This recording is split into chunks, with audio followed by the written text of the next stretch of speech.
সঙ্গত নবদ্বীপ মানেই ৯টি দ্বীপ, এই তত্ত্বর কোনো ভিত্তি নেই। নরহরি চক্রবর্তী, ভক্তি রত্নাকর এই যে ৯টি দ্বীপের পরিক্রমার কথা বলা আছে, সেগুলো হলো গঙ্গার পূর্ব পাড়ে সীমান্ত দ্বীপ, অন্তদ্বীপ, গোত্রম দ্বীপ, মধ্যদ্বীপ, গঙ্গার পুরনো খাতের পশ্চিম পাড়ের কোলদ্বীপ, ঋতুদ্বীপ, জহ্নু দ্বীপ, মদ্রম দ্বীপ এবং রুদ্র দ্বীপ।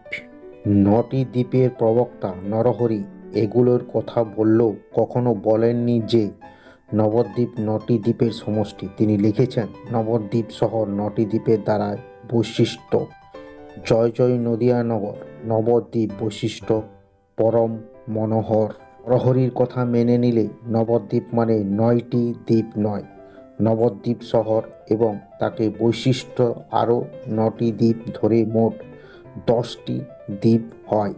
সেই ক্ষেত্রে ৯টি দ্বীপের এই পরিক্রমার কোনো ভিত্তি নেই। নবদ্বীপ গঙ্গার পাড়ে অবস্থিত হওয়ার বিভিন্ন সময় তা বন্যা এবং ভাঙনের কবলে পড়েছে। মূল নবদ্বীপ অনেকাংশ এখন গঙ্গার তলায়। বর্তমানে যে নবদ্বীপ তা আসলে নতুন, নতুন অর্থাৎ নব, নতুন দ্বীপ থেকেই নবদ্বীপ। অনেক বিশিষ্ট গবেষকের মতে চৈতন্য জন্মস্থান এখন গঙ্গার গর্ভে। বর্তমানে নবদ্বীপের প্রাচীন মায়াপুর এলাকা কোনো একটি স্থানে চৈতন্যর জন্মস্থান, যা এখন গঙ্গার গর্ভে। কেদারনাথ দত্ত মিয়াপুরকে মায়াপুর পরিবর্তন করে সেই স্থানে চৈতন্যর জন্মস্থান বলে প্রতিষ্ঠা করতে সচেষ্ট হওয়ায় তার দীক্ষাগুরু বিপিন বিহারীর সঙ্গে মতান্তর এবং মনান্তর হয়েছিলেন। বিপিন বিহারী ক্ষুব্ধ হয়ে তাকে পরিত্যাগ করেন। গুরুদেব কর্তৃক প্রত্যাখ্যান হলেও কেদারনাথ তার পরিকল্পনা থেকে বিচ্যুত হননি। গুরুদেবের দেওয়া ভক্তি বিনোদ উপাধিকে মাথায় রেখে তিনি আরও জোরদার প্রচারে নেমে পড়েন।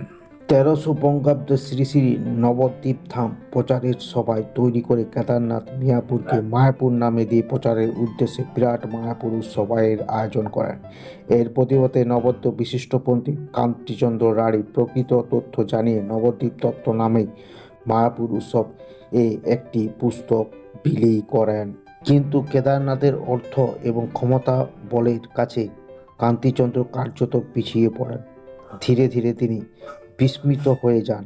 কেদারনাথ দত্ত তার ক্ষমতা এবং অর্থ বলে মায়াপুরকে চৈতন্য জন্মস্থান বানিয়ে ব্যাপক প্রচার শুরু করেন। 1914 সালে ভক্তি বিনোদ কেদারনাথ দত্ত পরলোক গমন করল। তার যোগ্য উত্তরসূরি তার পঞ্চম পুত্র বিমলা প্রসাদ দত্ত, যার পরবর্তী নাম ছিলেন শীল ভক্তি সিদ্ধান্ত সরস্বতী। তিনি পিতার পরিকল্পনা এগিয়ে নিয়ে যান। 1918 সালে তিনি মিয়াপুর বা মায়াপুরে সেই চৈতন্যদেবের মঠ প্রতিষ্ঠা করেন।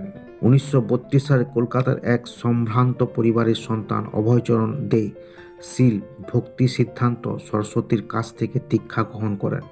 দীক্ষা গ্রহণের পরে তার নাম হয় প্রভুপাদ শীল অভয় চরণবৃন্দ ভক্তি বেদান্ত স্বামী, সংক্ষেপে এসসি ভক্তি বেদান্ত স্বামী। এই ভক্তি বেদান্তই স্বামী আধুনিক মায়াপুরের রূপকার।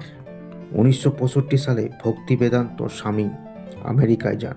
সেখানে 1966 সালে তৈরি করেন কৃষ্ণ ভাবানমিত সংঘ বা আন্তর্জাতিক কৃষ্ণ ভাবানমিত সংঘ বা international society for Krishna consciousness, সংক্ষেপে ইসকন। অচিরেই তার সদর দপ্তর হয়ে ওঠে